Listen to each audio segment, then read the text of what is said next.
Hermano, vamos a orar por la palabra del Señor en esta mañana. Señor, gracias por tu mensaje, por tu palabra, Señor. Creemos que tú vas a hablar a tu pueblo. Creemos que tú vas a hacer tu obra, Señor, completa en cada uno de nosotros. Tú nos levantarás, Señor, del polvo en donde nos encontramos, Señor, muchas veces, en las aflicciones, dificultades. Y tú vas a usar, Señor, este mensaje para llegar al corazón de cada uno de mis hermanos presentes aquí. Gracias, Señor, te damos por esta mañana, por este hermoso culto, en el nombre de Jesús. Amén. Amén. Bueno, hermanos, no sé si es que alguno de ustedes escuchó una canción allá en la sierra. Hay una canción muy bonita, que esa canción dice: ¿dónde están los hermanos de ayer? ¿Cuántos lo han escuchado? Amén, algunos, ¿verdad? ¿Dónde están los hermanos de ayer que alababan a Cristo Jesús? Y la segunda parte decía: oh, que pronto se olvidaron las promesas que hicieron a Dios. Yo quisiera contar la historia de esta canción, hermanos. Allí en la sierra dice que estaba una congregación, una iglesia, una noche de culto. Estaban allí en la época de los 70, 80 más o menos, y llegaron los terrucos en esa iglesia, en esa noche. Llegaron los terrucos, agarraron a los hermanos de la iglesia, al pastor, y les amenazaron a todos con sus armas y le dijeron: si no niegas a Cristo, si no niegas que eres cristiano, te vamos a matar. Solamente va a vivir aquel que niega su fe. Es lo que ellos decían a los cristianos. El pastor en primera fila corrió al altar, se postró de rodillas y comenzó a orar. Junto a él unos cuantos miembros y unos cuantos líderes corrieron detrás del pastor a orar en el altar. Pero la mayoría de la congregación se levantó y salió corriendo de la iglesia. Y la lección, por decirlo así, que los terrucos pusieron esa noche es que salieron de la iglesia, dejaron a los hermanos que estaban orando junto a su pastor, salieron de la iglesia y mataron a todos los que habían negado su fe. Y en esa ocasión fue cuando se escribe: ¿dónde están los hermanos de ayer que alababan a Cristo Jesús? Y dice: oh, que pronto se olvidaron de las promesas que hicieron a Dios. ¿Qué tan pronto se olvidaron de eso? ¿Qué tan pronto se olvidaron de las promesas que hicieron a Dios? Y hay un verso en esa misma canción que dice: y nosotros que estamos aquí alabando a Cristo Jesús, nunca nos apartemos del camino de Dios. Amén. Y de eso se va a tratar precisamente este mensaje, que lo he puesto por nombre: prepárate para el encuentro con Dios. ¿Cuántos quieren prepararse para ese encuentro? Hay algo que no podemos negar, hermano. Tan cierto como mi nombre es Daniel, tan cierto como su nombre es el nombre que su padre le puso, hay algo que no podemos negar: que el tiempo en el que estamos viviendo va a terminar. El tiempo es muy corto, hermanos. Y si nos ponemos a hablar tal vez de teología o de escatología, es bastante extenso hablar de eso, pero todo se resume en esto: que el tiempo está por terminar. Y la pregunta de esta mañana es: ¿estamos listos para irnos con el Señor? O si pasara el mismo caso aquí, aquella noche en la sierra, si alguien viene y nos dice: niega a Cristo o te mato. ¿Nos quedaríamos tal vez aquí enfrente a dar nuestra vida por Jesús, o negaríamos nuestra fe y saldríamos fuera? Dice la palabra del Señor, Jesús diciendo: todo aquel que quiera salvar su vida, la perderá. Pero aquel que pierda su vida por causa de mí, la hallará. ¿Cuánto dice amén? Vamos entonces a nuestro primer punto. Y recuerde esto, hermano, siempre en todos los días de su vida, ore por esto. El primer punto es con fe. Tenemos que esperar la venida del Señor con fe. Y esto yo quiero aclarar un poquito, hermano. Vamos a abrir nuestras Biblias en el libro de Juan, capítulo 14, versículo 1 y 3. 1 al 3.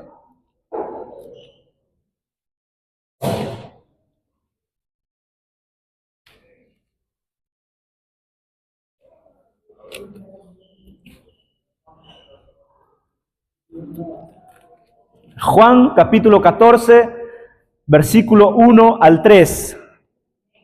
Dice la palabra del Señor: no se turbe vuestro corazón. Creéis en Dios, creed también en mí. En la casa de mi Padre muchas moradas hay. Si así no fuera, yo os lo hubiera dicho.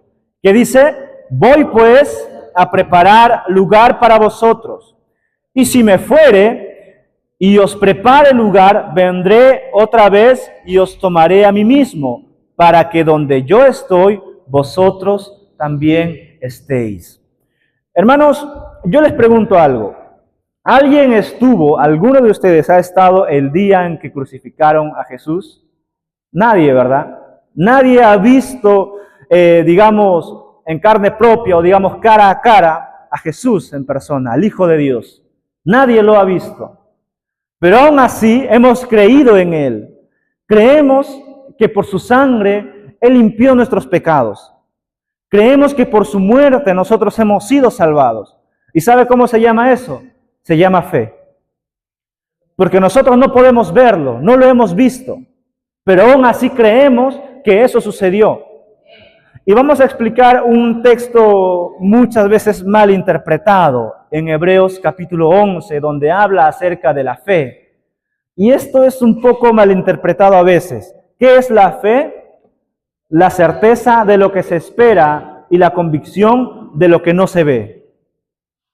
La certeza de lo que se espera, la convicción de lo que no se ve. Y hermanos, que voy a decir esto con mucho cuidado. Algunos dicen que cuando, por ejemplo, le duele el estómago, ¿verdad? Y uno tiene que decir: no me duele, no estoy enfermo, no estoy mal, no me duele, yo estoy sano, yo estoy sano. Y se confunde a veces eso con fe. Pero hermanos, eso no es fe. Disculpando este término, eso es mentira, hermano. Porque en realidad, viendo la realidad, el cuerpo está enfermo, tienes un dolor. Y no es que te haya venido ese dolor así de la nada, algo tuvo que haber pasado, un descuido alimenticio tal vez para el estómago que produce ese dolor.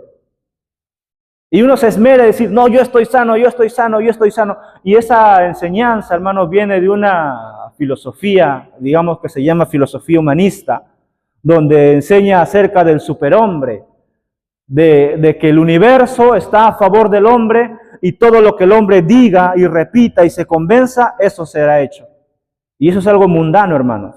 Y eso no es fe. Y eso se introdujo en la iglesia hace muchos años atrás, acerca de declarar y profetizar y atar y todo ello acerca de las enfermedades del cuerpo. Pero eso no es fe. Expliquemos esto un poco. La fe es la certeza de lo que se espera. ¿Alguien sabe qué es certeza? Estar seguro de lo que se espera. Estar completamente convencido de lo que estás esperando. Y nosotros como cristianos estamos esperando primeramente la venida de Cristo. Amén. No lo vemos, no sabemos cuándo va a ser, pero estamos convencidos de que va a suceder. Eso es la certeza, estar seguros de lo que esperamos. Por otro lado, a cada uno de nosotros el Señor nos entregó promesas, nos entregó dones.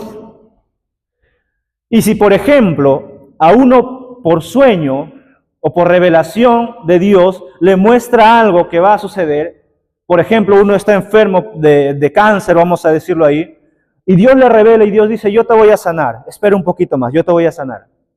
Entonces uno tiene que empezar a tener fe en ese momento y esperar, y estar seguro de lo que Dios le ha dicho, y esperar con fe. Eso es fe, certeza de lo que se espera. Por otra parte, la convicción de lo que no se ve. Convicción también es como decir estar seguro de lo que yo no puedo ver. Y en esto decíamos hace un momento: ¿alguien ha visto al Señor cara a cara? ¿Alguien lo ha visto? Nadie ha visto al Señor cara a cara. Aún no. Mas llegará el tiempo, pero aún no. Pero aún así estamos convencidos de que nuestro Dios es real, de que Dios existe. De que Dios hace milagros, porque cada uno de nosotros hemos experimentado tal vez en algún momento un milagro de parte de Dios. ¿Cuánto dicen amén? Hemos experimentado un milagro de parte de Dios y estamos convencidos de que aquello que no podemos ver existe, es real y piensa en nosotros y nos ama, aunque nosotros no lo podamos ver. Eso es la fe, hermanos. La certeza de lo que se espera y la convicción de lo que no se ve. Y para aclarar este punto, hermanos, escuché que algunos dijeron en algún momento, pero ¿qué hay de ese pasaje donde dice que diga las cosas que no son como si fuesen? Que está en Romanos, si no me equivoco. Y hermanos, ese texto no está hablando de nosotros, está hablando de Dios. Que Dios hace las cosas que no son como si fuesen. No está hablando de nosotros. La fe es esto que les acabo de decir, Hebreos 11, y lo que dice en Romanos habla acerca de Dios, no habla acerca de nosotros. Entonces, hermanos, estamos en esto, que la venida de Cristo se acerca. Y si nosotros, hermanos, no creemos que Jesús viene, nosotros vamos a seguir con nuestra vida normal, con nuestra vida cotidiana. Muchos hermanos en el pasado dijeron o predicaron, Cristo viene, Cristo viene. Y al darse cuenta de que Cristo no venía, dejaron de prepararse. ¿Y sabe lo que pasa cuando uno deja de prepararse? Se escuchó la parábola de las 10 vírgenes. 5 prudentes y 5 insensatas, que no tuvieron aceite en sus lámparas. Y en el momento menos esperado llegó el esposo. ¿Y qué pasó? Que las insensatas se quedaron porque no tenían aceite. Y las vírgenes entraron a las bodas porque estaban preparadas. Las vírgenes prudentes entraron porque estaban preparadas. Muchos pierden esa fe de esperar en Cristo hasta que Él venga. Y aún así, hermanos, yo teniendo 24 años, aún así que yo muera a los 80, 90 años, y si Cristo no ha venido, aún sigamos esperando. Los que vienen detrás de mí, los que vienen detrás de ustedes, que sigan esperando a Cristo, hermanos, porque Jesús lo prometió. Voy pues a preparar un lugar para vosotros. Y hermanos, el Señor no es hombre para mentir, ni hijo de hombre para que se arrepienta. Si el Señor lo ha dicho, voy pues a preparar un lugar para vosotros, para que donde yo estoy, ustedes también estén. Entonces, hermanos, si Él lo ha dicho, eso va a suceder. Si Él lo ha dicho, hermanos, nuestro trabajo es tener fe en que eso va a suceder, en que eso va a ocurrir. Pero algunos, hermanos, han perdido esa fe. Han perdido esa fe de esperar en Cristo. Ni siquiera piensan, se preparan para la venida de Cristo. ¿Y qué es lo que hacen? Amontonar riquezas aquí en la tierra. Hermanos, lo que vivimos aquí es pasajero. Todo aquí en la tierra es pasajero. Del polvo somos y al polvo volveremos. ¿De qué sirve, hermano, tener una casa enorme, un auto lujoso? Cuando nosotros partamos de esta tierra, eso se va a quedar aquí. Y no digo con esto que no nos esforcemos por tener una buena economía, porque sabemos que la Biblia dice que Dios bendice también económicamente a sus hijos, para que no tengamos ninguna necesidad. Pero cuando nuestro enfoque es el amor al dinero, entonces, hermano, nuestro enfoque pierde sentido. Porque si nos enfocamos al dinero, vamos a dejar de enfocarnos en Dios. Nadie puede servir a dos señores. Nadie puede ser siervo de dos amos. O sirves a uno y aborreces al otro. Así que, hermanos, pongan en una balanza esto. Sus riquezas económicas, su posición económica o la salvación al final de los tiempos, o prepararse para la venida de Cristo. Tener tesoros aquí en la tierra o amontonar riquezas allá en el cielo. Y no es por meter ambición a nadie, pero la Biblia en Apocalipsis dice calles de oro, mar de cristal, una corona y sobre todo, hermanos, paz allá en el cielo. Pero hay una cosa que tenemos que tener presente: fe, esperar con fe. No perdamos esa fe. Muchos que negaron eso, retrocedieron, volvieron atrás. Mas nosotros no neguemos nuestra fe, hermanos. Y esperemos, y fíjese en los rostros de cada uno de nosotros, hermanos, que estamos aquí, y esperemos vernos en el cielo. Cada uno de nosotros, hermanos, que estamos aquí. Amén. Lo segundo, vamos a esperar también con diligencia. Vamos a ir a Marcos, capítulo 16, versículos 15 y 16. Marcos, capítulo 16, versículos 15 y 16. Dice la palabra del Señor. Y les dijo: id por todo el mundo y predicad el evangelio a toda criatura. El que creyere y fuere bautizado será salvo, mas el que no creyere será condenado. Mientras nosotros esperamos en fe, hermanos, mientras nosotros esperamos la venida de Cristo, hay un trabajo que tenemos que estar haciendo. Hay un trabajo que tenemos que realizar, que es predicar el evangelio a toda criatura. Eso se llama la gran comisión.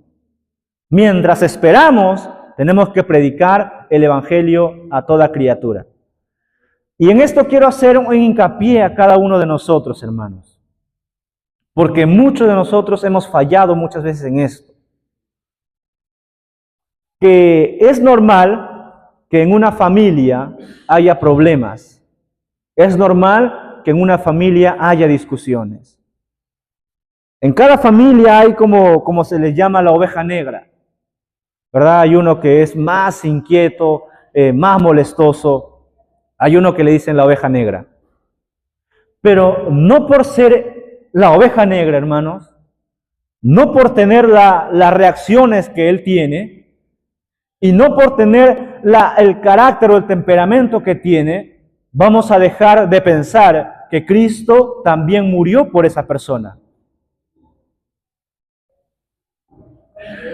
Hemos tenido tal vez dificultades, problemas, pero tenemos familiares que aún todavía no han conocido a Cristo. ¿Cuántos tienen familiares que todavía no se arrepienten? ¿Verdad? ¿Cuántos tienen amigos que todavía siguen en el mundo, perdidos? Y la pregunta en esta mañana, la pregunta del millón es: ¿qué estamos haciendo para que esas personas conozcan a Cristo? ¿Estamos reflejando a Cristo en nuestras vidas para que ellos puedan ver? ¿Para que ellos puedan ver a Cristo en nosotros? ¿O todavía seguimos arraigando viejas cosas? El enojo que antes nos embargaba, aún lo seguimos arraigando. Y cuando alguien nos dice algo, respondemos peor. No pagues mal por mal. Y hermanos, no me gusta esto, pero quizá podría ponerme de ejemplo. No con intenciones de decir, el hermano es el más humilde o el hermano es el más tranquilo, el más paciente, porque hermanos, mi esposa me conoce y sabe que no es así. Pero si les cuento una parte de mí, ¿cuántas veces a mí me han calumniado? ¿Cuántas personas han hablado mal de mí? ¿Cuántas personas me han insultado? Me han humillado. En la misma iglesia, ¿cuántas personas lo han hecho? ¿Y sabe qué es la frase que pude decir? Es como Cristo en la cruz dijo: Padre, perdónalos porque ellos no saben lo que están haciendo. Y hermanos, si en algún momento alguien le hace daño a usted, a su familia, a su papá, a su hijo, a su hermano, hermanos, la venganza no es suya. La venganza no es de cada uno de nosotros. Nosotros no podemos tomar venganza por lo que otros han hecho. Ellos están en su razón tal vez. Así han sido educados. Y en este sentido me tomó tiempo entender a mi padre por cómo era tan duro conmigo, pero cuando entendí la manera en que él ha sido educado, pude entender a las demás personas también. que cada uno hemos tenido una educación distinta que nos ha llevado a ese comportamiento. Y si nosotros para algunas personas le caemos bien, quizás a otras personas no. O quizás otras personas están diciendo lo mismo que uno dice a aquel hermano a quien nos hizo daño. Y no estamos teniendo, hermanos, la misericordia de Cristo en la cruz. Y creo que ninguno de nosotros hemos pasado lo mismo que Jesús pasó. Nos han traicionado tal vez, han hablado mal de nosotros tal vez, nos han criticado tal vez, pero a ninguno de nosotros nos han abofeteado, nos han lacerado, nos han crucificado y nos han matado. Y Jesús en esa posición, allí en la cruz, colgado allí en el madero con todo el sufrimiento, repitió esta frase y dijo: Padre, perdónalos porque no saben lo que están haciendo. Ellos piensan que están haciendo lo correcto. Los judíos pensaban que estaban defendiendo la Biblia o su religión en ese momento. Pensaban que estaban defendiendo a Dios. Y Jesús entendió eso y dijo: Padre, perdónalos. Ellos no saben lo que están haciendo. No son conscientes de que están sacrificando al Hijo de Dios. No saben ellos. Perdónalos. ¿Y usted cree, hermanos, que Jesús no tuvo el poder de bajar de la cruz como aquel ladrón le decía: bájate de la cruz, sálvate y sálvanos a nosotros? ¿No cree que Jesús tuvo el poder de hacerlo? De bajarse de la cruz, de incluso mandar una legión de ángeles que acabara con todos los que lo están crucificando, con los romanos, con los líderes judíos. Claro que pudo hacerlo. Y hay algo que me conmueve, hermanos, que acerca del sacrificio de Jesús, que no fueron los clavos quienes sostuvieron a Jesús en la cruz. Lo que sostuvo a Jesús en la cruz fue el amor por nosotros. No fueron los clavos, no fueron los romanos. Dice Jesús: a mí nadie me quita la vida, yo la doy por mí mismo, para salvación de cada uno de ustedes. Entonces, hermanos, si Jesús hizo eso en la cruz, ¿qué podemos hacer nosotros? No nos vamos a comparar a lo que Jesús hizo, pero tenemos que ser reflejo de su amor, de su compasión, reflejo de su humildad, reflejo de todo lo que Él ha hecho. Cuando Jesús predicaba, hermanos, el Sermón del Monte, y hablaba a las personas y decía: ¿por qué te fijas en la paja que tiene tu hermano en el ojo y no te fijas en el tronco que tienes en el tuyo? ¿Por qué te fijas en los errores de tu hermano y no te fijas en los errores tuyos? Porque, hermanos, todos cometemos errores. Todos fallamos de alguna u otra manera al Señor. Y está de más estar fijándonos en lo que nuestro hermano hace, y es mejor estar fijándonos y tener por más prioridad en lo que nosotros hacemos. Y hermanos, como usted me ve también a mí, sin intenciones de dar la contra a nadie, pero la hermana me presenta como pastor, hermano pastor. Pero aún así, hermanos, si yo llegara a tener, digamos, el más grande título en el mundo, si yo fuera llamado obispo, misionero, evangelista o predicador, de todos modos solamente soy siervo de Dios para el servicio de la iglesia. Y eso somos todos nosotros, hermanos. Y si somos siervos, no podemos estar en contra de otros siervos también. Porque si uno hace bien solamente a los que nos hacen bien, ¿qué recompensa tenemos? Eso decía Jesús cuando predicaba en el Sermón del Monte. Si solamente amamos a las personas que nos caen bien, o a las personas que solamente nos dan buenas cosas, a los que son buenos con nosotros, ¿qué recompensa tenemos? Orad por quienes os calumnian. Intercedan por aquellos que os persiguen. No paguen mal por mal. Y hermanos, esto es muy difícil. Sinceramente les digo, esto es muy difícil. Y les digo desde mi experiencia propia, es muy difícil perdonar, soltar y amar a aquel o aquella persona que nos hizo daño. Es muy difícil. Pero les digo algo, es el mejor camino. Es lo mejor que pueden hacer. Perdonar, hermanos, no tiene precio. Uno perdona gratuitamente. Y al perdonar, dice, es como decir, te libero de lo que tú has hecho conmigo. Y orar por esa persona. Porque, hermanos, ¿sabe una cosa?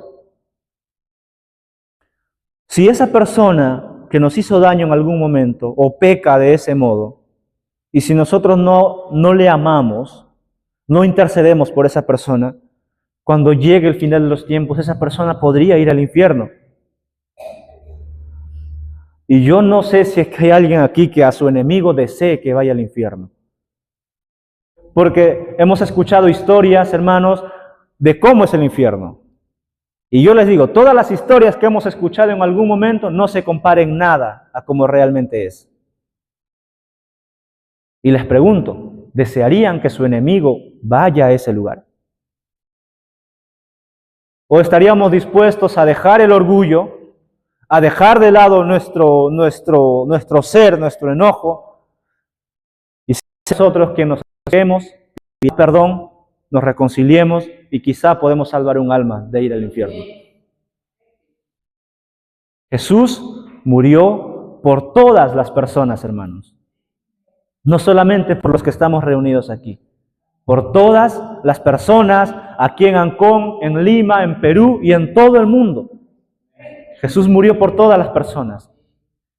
Y nuestro trabajo es predicar el Evangelio con nuestra vida y con nuestras palabras, enseñarles de Cristo, que hay una solución.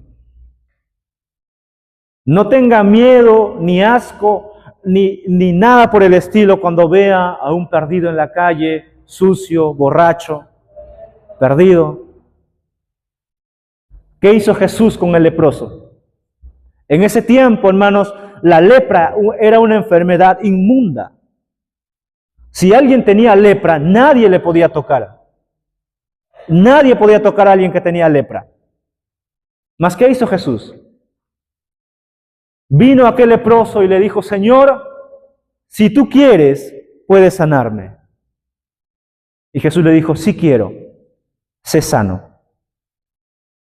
Jesús, si hubiese tenido la actitud que a veces algún cristiano tiene, quizá hubiese dicho, no, tú eres inmundo, no te me acerques. Quizá hubiese dicho eso, no te me acerques, tú eres inmundo. Pero Jesús dijo, sí quiero sanarte. Sé limpio de tu enfermedad. ¿Cuántos tienen esa actitud, hermano? Algunos critican incluso, hermanos, y dicen a aquellas personas que suben a los buses comentando una enfermedad, no, esa persona está mintiendo. Si miente o no, hermanos, esa persona va a dar juicio ante Dios. Pero si es que nosotros damos de corazón, con todo el amor que podamos dar, nosotros también vamos a dar juicio delante de Dios. No sé si se acuerda este pasaje donde Jesús dice a aquellas personas que robaron y decían, Señor, pero en tu nombre echamos fuera demonios. En tu nombre hicimos milagros, en tu nombre predicamos. Mas Jesús les dijo, apartaos de mí, hacedores de maldad. Estuve en la cárcel y no me visitaste. Estuve en el hospital y no estuviste conmigo. Estuve de hambre y no me diste de comer. Estuve desnudo y no me vestiste. Por cuanto alguien hace algo de eso a alguno de mis pequeñitos, dice el Señor, a mí lo hace. Pongámonos a pensar en eso, hermanos, porque predicar el Evangelio no es solamente venir a la iglesia, pararse en el púlpito y hablar un sermón. Predicar el Evangelio, hermanos, no solamente para el evangelista o para el predicador o para el pastor o para el maestro. Predicar el Evangelio y la gran comisión es para cada uno de nosotros, hermanos, para todos. Si uno se arrepiente de sus pecados, abraza la fe, también tiene que abrazar la gran comisión. Porque, hermanos, no es solamente venir a la iglesia, sentarse y esperar tranquilos. Por eso el himno que cantamos muchas veces, trabajar y orar en la viña del Señor. Tiene que ser ese nuestro anhelo, hermanos, trabajar y orar en la viña del Señor. Tenemos que trabajar, hermanos. Y si alguno no está capacitado, hermanos, pida a Dios sabiduría. Eso dice la Biblia. Si alguno no está capacitado tal vez y dice, no, yo no sé hablar para poder anunciar el evangelio, predicarle a mi vecino, a mi vecina, a mi amigo, a mi familiar. Si alguno no está capacitado, pida sabiduría al Señor. ¿Sabe quién era Moisés? Cuando se presentó la zarza ardiente frente a Moisés y Moisés dijo, Señor, no me envíes a mí, yo soy tardo de lengua, soy lento en mi lenguaje, no puedo hablar bien. Y luego más adelante, en Hebreo, si no me equivoco, va a mencionar acerca de Moisés que era poderoso en palabras. Pero ¿quién lo hace? Pasar de una persona, digamos, tartamuda a un hombre poderoso en palabras. Así que, hermanos, si usted no puede hablar, no puede anunciar el evangelio, no sabe cómo hacerlo, pida sabiduría al Señor, que Él le va a dar, Él le va a conceder. Pero, hermanos, no descuide la gran comisión.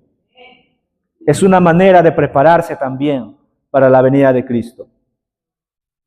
Que cuando Cristo venga, hermanos, no le lleve solamente a usted, sino a su familiar, su esposo, su esposa, sus hijos, sus padres, sus hermanos. Creo que a nadie desearíamos eso al infierno, a ninguno de nuestros familiares. En el caso mío, hermanos, a pesar de todo, problemas que puedan suceder, yo siempre busco la salvación de mi esposa y mi esposa busca mi salvación. Tiene que ser de ese modo, hermanos, también con ustedes, esposos, esposas. Busquen la salvación de su cónyuge, busquen la salvación de sus hijos, busquen la salvación de sus hermanos. Pero algunos, con el mal ejemplo que damos en la casa, hace que nuestros parientes, nuestros familiares no crean en el Señor. Si están así en la iglesia, ¿para qué entonces voy allá? Mejor estoy como estoy. Había una pareja de ateos, hermanos, allá en Estados Unidos. Una pareja de ateos que no creían en Dios. Y de pronto la esposa se convierte, la esposa empieza a creer en Dios. La esposa se convierte al cristianismo. Y el esposo a diario la humillaba, porque para el esposo que es ateo, que cree en la ciencia, decía que el cristianismo es irracional, que no existe, que Dios no existe. Y a diario la humillaba a su esposa. Y su esposa lo que hacía es, cada vez que el esposo salía a trabajar y la esposa se levantaba de temprano a prepararle la comida, y en su lonchera siempre dejaba una nota con un texto bíblico, todos los días. Aún así, su esposo siendo ateo. Todos los días su esposa dejaba un texto bíblico y repetía, Dios te ama. Y cada vez que su esposo iba a su trabajo, abría su lonchera, se encontraba siempre con esa nota.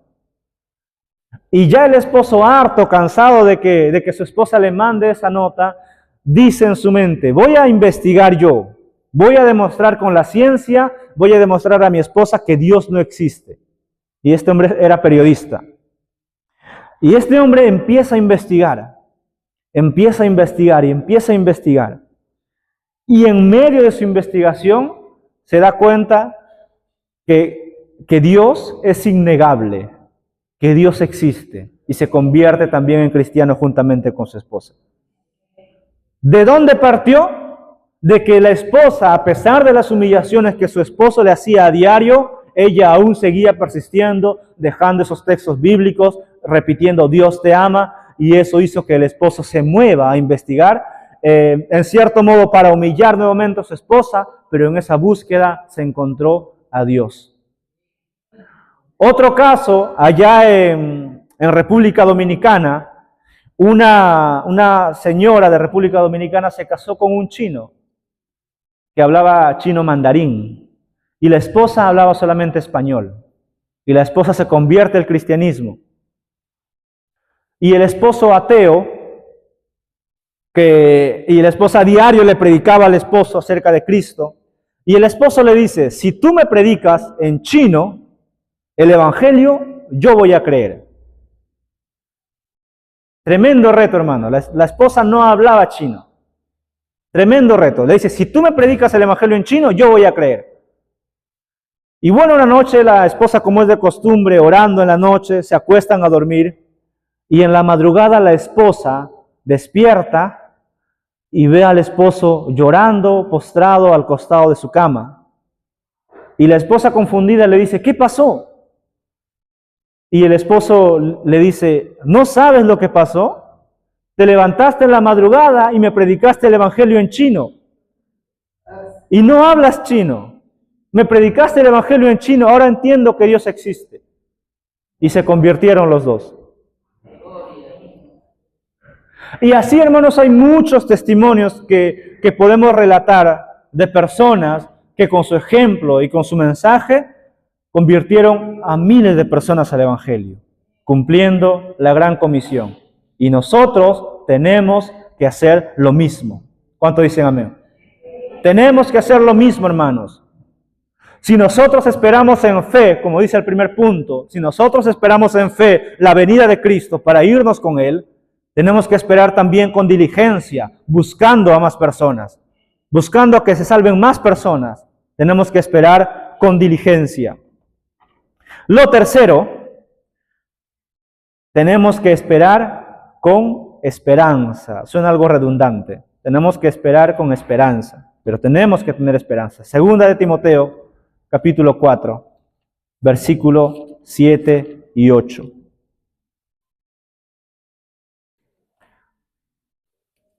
Me acompañan todos, por favor. Segunda de Timoteo, capítulo 4, versículo 7 y 8.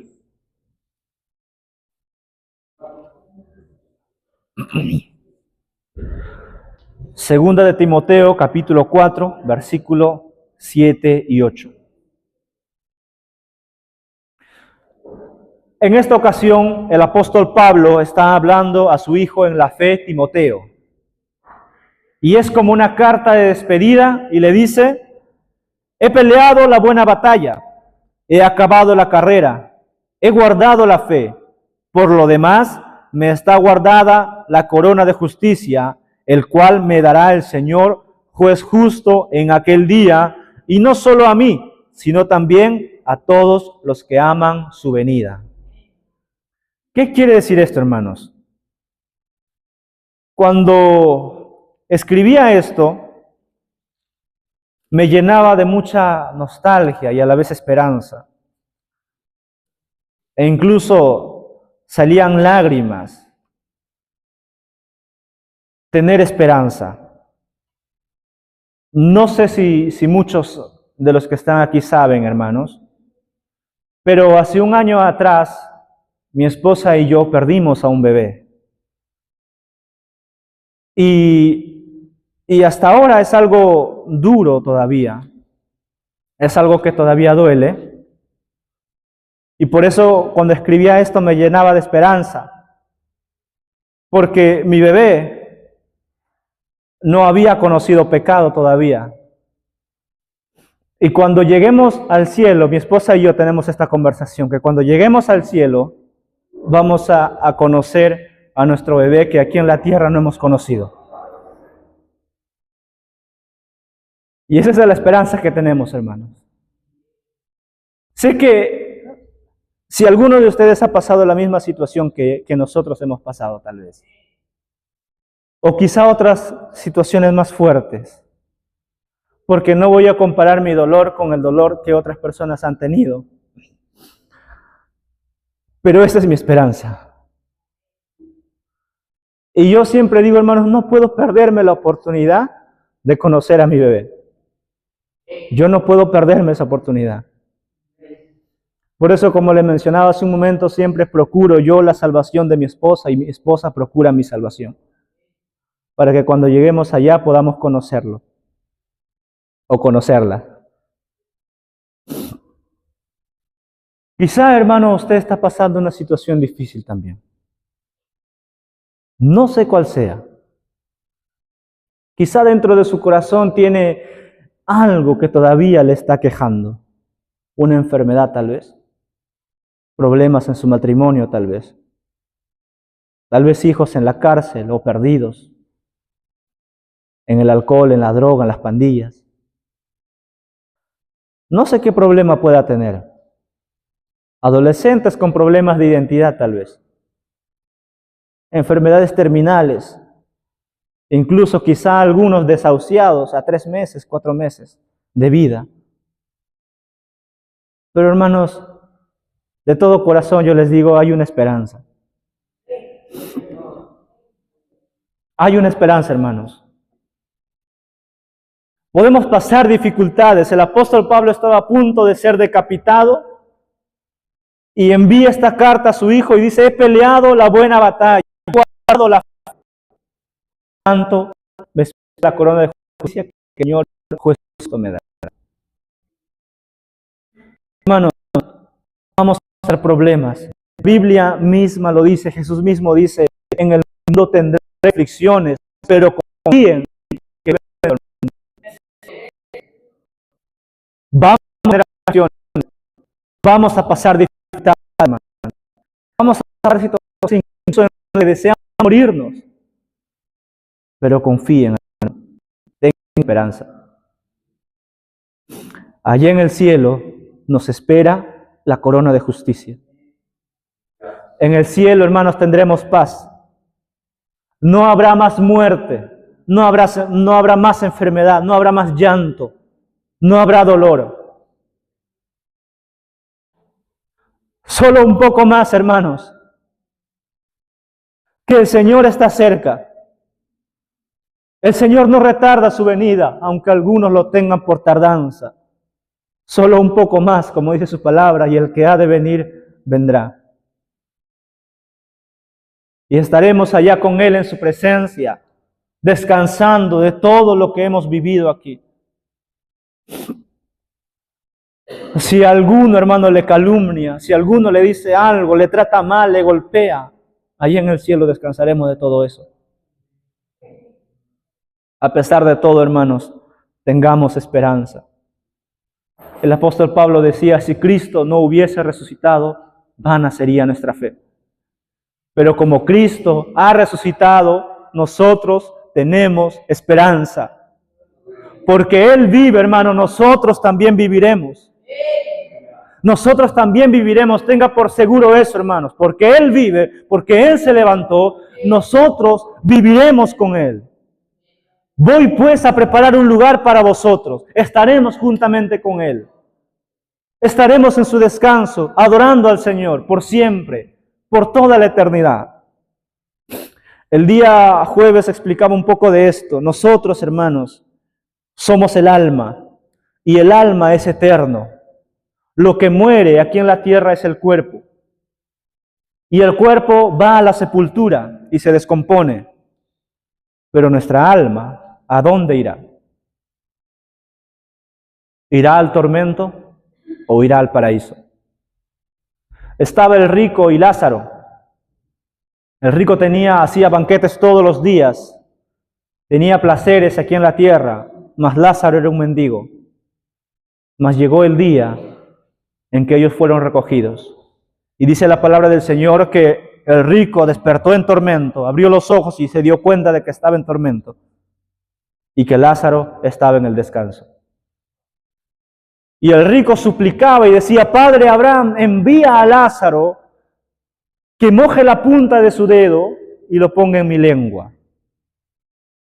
Imagínese tal desesperación que se bastaba solamente con una sola gota de agua. Imagínese tal desesperación que tenía aquel personaje en el tormento. Y ya Abraham le decía: no se puede. No se puede. Tuviste tu oportunidad en la tierra. No se puede. Y hermanos, nosotros tenemos esa oportunidad aquí en la tierra. Y mientras oraba al Señor y decía: Señor, ¿qué mensaje voy a llevar para tu pueblo? ¿Qué es lo que tu iglesia necesita escuchar?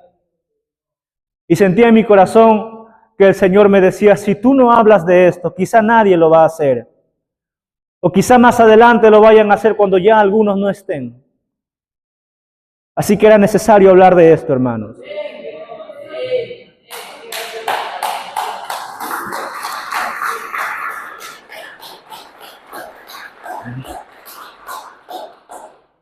Y el único deseo, hermanos, que yo tengo en esta mañana es que cuando salgamos de aquí, no salgamos de la misma manera en que hemos venido.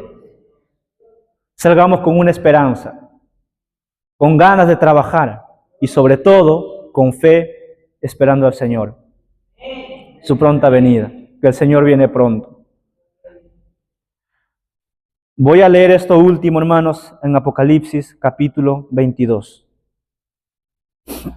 Si me pueden acompañar todos, Apocalipsis capítulo 22, del verso 6 al versículo 21. Apocalipsis 22, versículos 6 al 21. Dice la palabra del Señor.